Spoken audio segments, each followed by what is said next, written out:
Imagine this. It's 1944, deep behind enemy lines. The night sky is black. A British paratrooper falls silently through the darkness toward occupied Europe. Below him is a country controlled by the German military. Every road is watched. Every village has patrols. Every wrong move could mean capture. He hits the ground. Quickly. Quietly. He cuts away his parachute, checks his equipment, and then he opens a strange-looking metal container that was dropped beside him. Inside is something that looks impossible. Not a rifle, not a radio, not a weapon, a motorcycle, but not the kind you're imagining. This motorcycle is so small it looks like a child's toy. It has tiny wheels, a tiny engine, a tiny frame. Yet within seconds, this little machine comes alive. The soldier jumps on, the engine starts, and suddenly, a man who just landed from the sky is racing through enemy territory. A one-man army on a motorcycle small enough to fit inside a parachute container. This wasn't science fiction. This was real. This was the Welbike, the smallest combat motorcycle ever used by special forces during World War II, and the story of how it got here, dropped from an aircraft into the darkness behind enemy lines, is one of the strangest chapters of the entire war. Because while the world remembers World War II through Tiger tanks and battleships and 1,000-bomber raids, there was a completely different war happening in the shadows. A war where the most dangerous weapon wasn't the biggest. It was the one nobody saw coming, to disappear, to strike where the enemy least expected. And the story behind this tiny motorcycle is one of the strangest examples of military creativity ever created.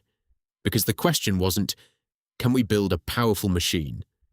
The question was, can we build a machine that can appear out of nowhere? And the answer was a motorcycle that could literally fall from the sky. In 1942, Britain was fighting a very different kind of war. The front lines were obvious. Armies fought armies. Tanks fought tanks. Aircraft fought aircraft. But behind enemy lines, another war was happening. A hidden war. A war fought by spies, resistance fighters, and special forces. The British Special Operations Executive, known as the SOE, was created with one mission: set Europe ablaze. Their job was sabotage, destroy supply lines, disrupt communications, attack important targets, create chaos behind enemy territory. But there was one major problem: mobility. A soldier could be dropped into enemy territory with weapons and explosives. But what happened next? Walking was slow. Vehicles attracted attention. Cars needed roads. Large motorcycles were impossible to hide. The agents needed something different, something small, something quiet, something that could be delivered from the air. And that's where Station 9 entered the story. Station 9 was Britain's secret experimental base, a place where engineers created unusual weapons and gadgets. Some looked ridiculous, some looked like toys, but many were surprisingly effective. This was the same secret workshop that helped create hidden weapons like the Welrod pistol. And now they had a new challenge: build a motorcycle small enough to fit inside an aircraft supply container. It sounded impossible. A motorcycle needs space, it needs fuel, it needs a strong frame. But Station 9 engineers found a way. They created the Welbike, a motorcycle that could be folded down and dropped by parachute. The design was unlike anything before it. The Welbike was extremely compact. When folded, it was around 5 feet long. The entire machine weighed roughly 70 pounds. That might sound heavy, but compared to a normal motorcycle, it was incredibly light. A standard military motorcycle was large, heavy, and impossible to conceal. The Welbike was the opposite. It was basically a pocket-sized escape vehicle. Power came from a tiny 98 cubic centimeter two-stroke engine. Small? Yes, but surprisingly useful. The Welbike could reach speeds of around 30 miles per hour. That doesn't sound impressive today, but in 1940s Europe, a soldier suddenly moving at 30 miles per hour after landing behind enemy lines had a massive advantage. 30 miles per hour could mean the difference between escaping and being captured. But the real genius wasn't the speed, it was the surprise. Imagine being a German patrol in 1944. You're checking a quiet road. You hear something, an engine. But you expect a truck, a motorcycle, a military vehicle. Instead, a tiny machine appears from the darkness. One soldier, no headlights, no obvious markings, gone before you can react. That was the entire idea. The Welbike wasn't built to fight battles.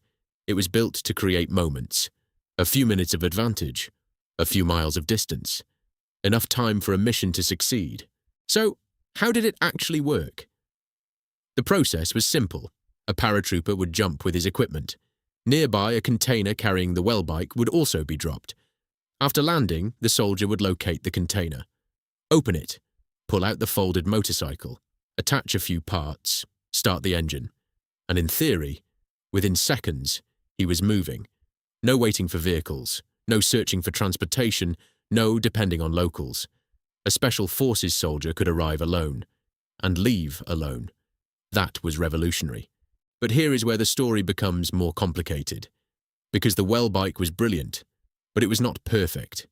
In fact, it had some serious weaknesses.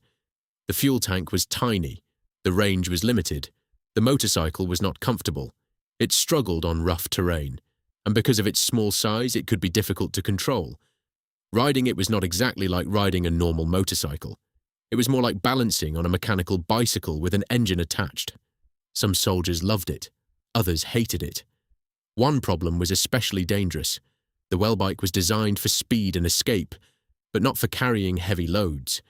A soldier carrying explosives, weapons, and supplies could quickly overload it. And there was another issue: noise. The whole point was stealth. But a small engine is still an engine. In a silent European night, even a tiny motorcycle could attract attention. So, did the Welbike actually matter? Did it change the war? The answer is complicated. It was never a weapon that destroyed armies. It didn't win a major battle. It didn't defeat tanks. But that wasn't its purpose. Its purpose was mobility. And for special operations, mobility was everything. The Welbike gave agents something they desperately needed: options. A resistance fighter could move between locations faster. A commando could escape after a mission. A sabotage team could reach targets before the enemy responded.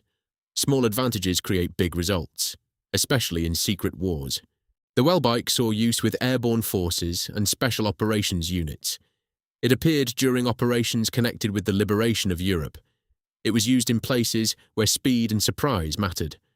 One of the most famous moments involving airborne forces was Operation Market Garden. Thousands of Allied troops dropped into the Netherlands. The mission was ambitious. The goal was to capture key bridges and create a route into Germany. Vehicles were critical, movement was critical, and small transport options became valuable. The Welbike was part of that world of rapid movement behind enemy lines.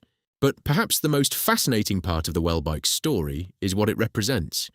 Because World War II is usually remembered through giant machines. The huge German Tiger tanks, massive battleships, powerful bombers, industrial-scale warfare.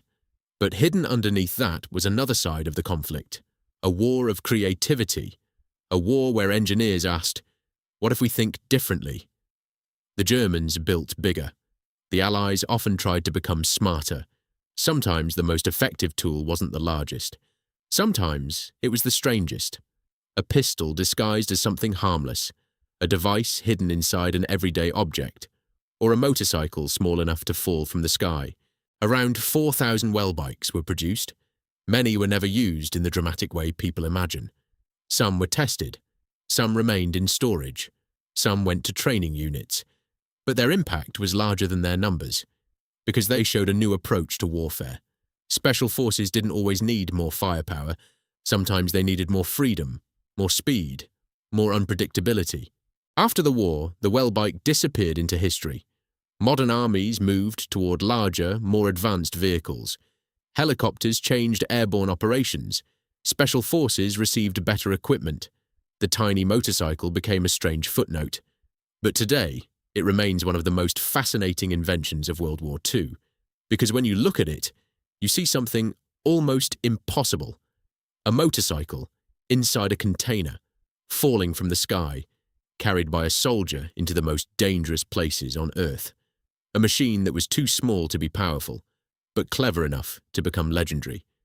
And maybe that's the biggest lesson from the Welbike. In war, size is not always the deciding factor. Sometimes the smallest ideas create the biggest problems for the enemy. A tiny motorcycle, a tiny engine, a tiny machine, but a huge impact. This was the Welbike, the motorcycle that proved sometimes the greatest weapon is the one nobody expects.